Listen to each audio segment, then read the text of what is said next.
그러니까 우리가 형사사법 체계라고 할 때, 형사사법 시스템이라고 할 때 이게 수사의 주체인 전문 수사기관인 경찰뿐만 아니라 전문 법률가 기관으로서의 검찰이 또는 법원이 각 단계마다 교정할 수 있고 보완할 수 있도록 이렇게 촘촘히 짜놓은 걸 우리가 시스템, 체계라고 하거든요. 근데 이 시스템이 빈틈이 생기면 어떤 문제가 생기냐면 우리가 시스템이 제대로 돌아가지 못할 때 이제 소극적으로는 범죄에 대한 두려움이 생겨요. 국민들 입장에서 볼 때. 우리가 지금 국민을 위해서 개혁한다고 하지 않습니까?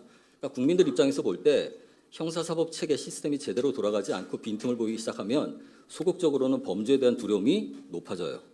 그다음에 적극적으로는 퍼블릭 컨피던스라고 하는데요. 그러니까 이 체계에 대한 국민의 신뢰가 떨어집니다.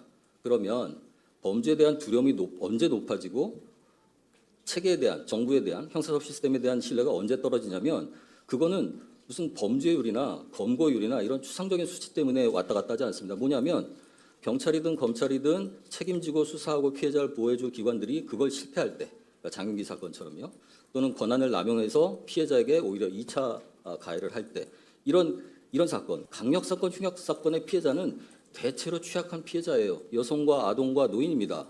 그러면 우리가 범죄에 대한 두려움이 높아지고 형사사법 체계에 대한 신뢰가 떨어지는 이 퍼센테이지는 그 1%도 안 되는 흉악범죄, 강력범죄와 예.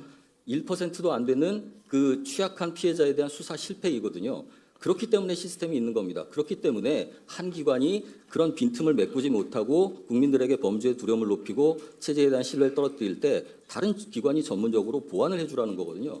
그게 보완 수사권의 의미입니다. 그런데 이 시스템이 제대로 돌아가도록 또 우리가 취약한 국민, 피해자의 이 피해가 없도록 빈틈을 어떻게든 메꿔주려고 설계한 그리고 80년 동안 이 작동해온 이 체계를 지금 보완 수사권 하나가 단순한 권한 하나의 문제가 아니라 형사소송법에서 조항 하나를 빼는 문제가 아니라 이 국민 피해자를 보호해왔던 시스템을 근본적으로 허물고 전체 사회적으로 볼 때 범죄에 대한 두려움을 높이고 형사소송 체계와 정부에 대한 신뢰를 떨어뜨리는 이 구멍이 될 수 있다는 부분입니다. 그래서 보안 수사권 문제가 단순한 형사소송법 한 조항을 없애는 문제가 아니라 우리 전체 형사소송 체계를 통해서 국민의 자유와 안전을 어떻게 더 잘 보호할 것이냐의 문제가 되기 때문에 오늘 우리가 이렇게 다 모여서 이 얘기를 하게 되는 것이라고 생각합니다.